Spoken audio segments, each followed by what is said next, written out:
Monsieur le Président, Monsieur le rapporteur, mes chers collègues. À la lecture de ce projet d'avis dont nous discutons aujourd'hui, il m'est apparu, une conclusion extrêmement claire qui, je pense, ne vous surprendra pas. Nous pensons, nous, qu'il doit être revu intégralement et je vous suggère vivement de le remplacer par, ouvrez les guillemets, la Commission des transports et du tourisme invite la Commission du commerce international, compétente au fond, à incorporer dans la proposition de résolution qu'elle adoptera la phrase suivante: le Parlement demande à la Commission de se retirer immédiatement des négociations en cours concernant l'accord sur le commerce des services. Mes chers collègues, ces négociations, plusieurs d'entre vous l'ont dit, ont été entamées dans l'opacité la plus complète et il a fallu les révélations de Wikileaks l'année dernière pour que nos concitoyens soient mis au courant d'une partie de son contenu. Et ce qu'on y apprend est tellement édifiant qu'on n'a aucune peine à comprendre d'ailleurs pourquoi beaucoup de nos peuples ont été délibérément laissés dans l'ignorance. Et nous, ce n'est pas notre conception de la démocratie. L'objectif de la Commission, il est très clair, faire sauter les dernières barrières douanières pour satisfaire le dogme libre-échangiste. La commissaire Viviane Reding, d'ailleurs, le dit elle-même dans son document de travail, le monde d'aujourd'hui ne connaît plus de frontières.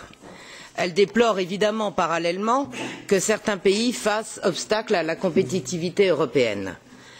Monsieur le rapporteur, vous ne pensez pas différemment quand vous écrivez que la Commission doit saisir l'occasion d'intégrer les législations et pratiques actuelles en matière de navigation maritime dans un texte international juridiquement contraignant visant à barrer la route à l'introduction ultérieurement de mesures protectionnistes par les parties.